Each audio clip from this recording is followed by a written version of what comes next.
Welcome back.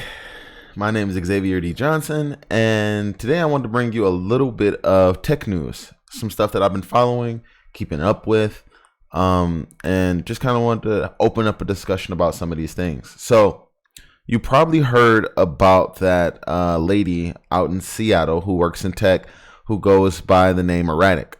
The 33-year-old named Paige A. Thompson, she will be arraigned in U.S. District Court in Seattle on September 5th, 2019.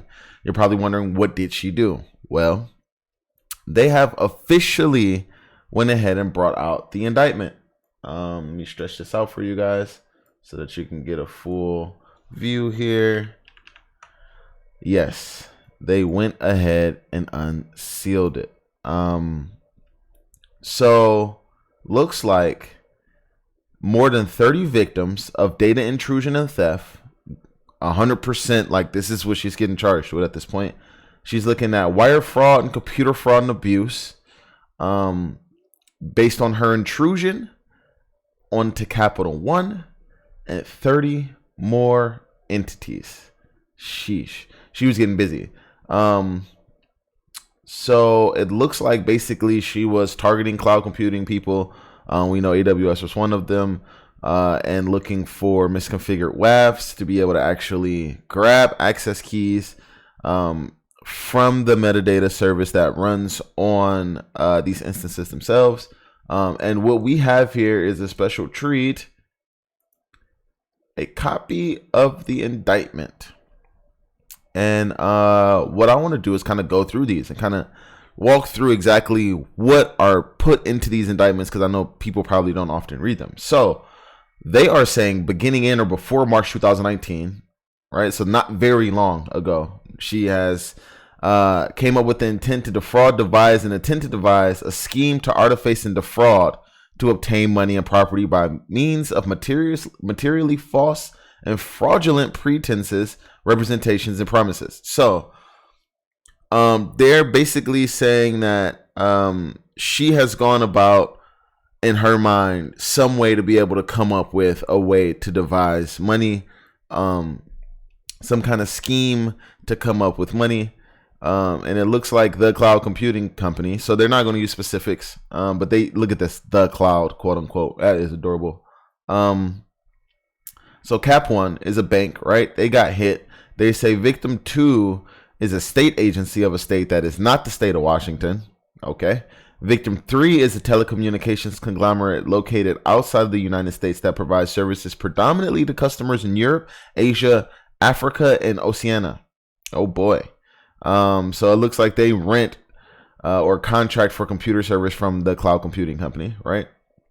Victim 3 is a public research university located outside the state of Washington. So yeah, this is getting interesting. And they won't go into all 30, right? They only break out the first 4 victims. And so they go into the essence of the scheme. So what it looks like is, based on misconfigurations, the person would actually steal access keys. And what they would do is install what is called a crypto miner, right? So not only would they install a crypto miner, but they will go through and steal data from folders and buckets.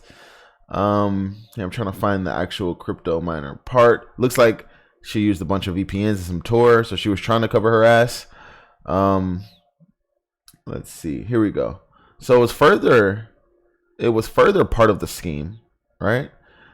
To use her unauthorized access to certain victim servers to mine cryptocurrency for her own benefit, a practice often referred to as cryptojacking. Now, this is when she crossed from just computer fraud and abuse into probably money crimes, right? Wire fraud is immediately what gets checked, and that's what she's getting charged with. So, interesting stuff. Not a very long document. That's just the first count, right? Computer fraud and abuse, count 2, we already, understand, right? So it is pretty interesting. This has been signed and sealed and delivered. Yeah, man, don't do bad things with computers if you like computers. Also, we have something else in the news that just came on my radar Foxit.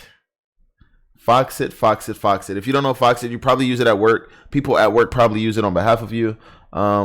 It is a PDF software that is widely adopted. And they're saying that I think they have over 100,000 users, customers, right? Customer organizations comprising 560 million users. Ouch. And the thing here is we don't know exactly how they got hacked. They don't really want to go into it, but yeah, it's looking bad, right? So looks like passwords were exposed.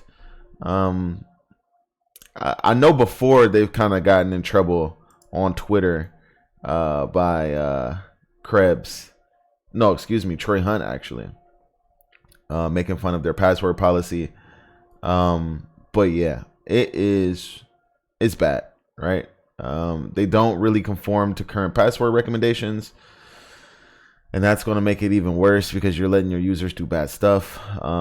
They should probably adopt something from NIST and follow NIST's guidelines. This is bad stuff. It's not really good. What they did was they went ahead and put out an advisory where they talk about very vaguely something about third parties accessing their my account data, right? So email addresses, passwords, names, numbers, company names, IP addresses, etc. have all been compromised, and that they are telling people to requiring them to reset their passwords. So this is this is a large breach. And this is something that these users are probably using the same passwords over at work. They're probably using the same passwords for personal banking. It can go further. It can be really bad. So yeah, I would say, make sure that you change your passwords often, but not only that, make a complex password. And people who are saving passwords, can you guys do something better about hashing them, saving them, not putting them in plain text, not making them small, right? Not allowing me to have small passwords. Make me have a 12 character or larger password with alphanumeric special character, at least one special character, right? We increase the complexity for these passwords to be cracked, or guessed or brute forced, etc. And people will love you for it. Because if you would have gotten breached and you said, hey, but guess what? Everything was still secure. They only got the hashes. We're still requiring you. They don't even have your username, email address, phone number, etc. Because we went through extra special measures to make sure that they were not attained. I think that if you're a big company like Foxit and you go the extra mile, even when you do incur a breach, people pay attention, right? And if it was handled, or if it was at least thought forward, like, hey, we can have a breach, so let's try and make sure that we go through all of the right procedures, steps, and policies to be able to obfuscate this data as much as possible, then maybe as a customer, I feel a little bit better. Like, hey, you might have got breached, but at least you're security minded and you're security thinking and you're security focused. And I think that in the future is going to make so much more of a difference. And on that note, I am out of here.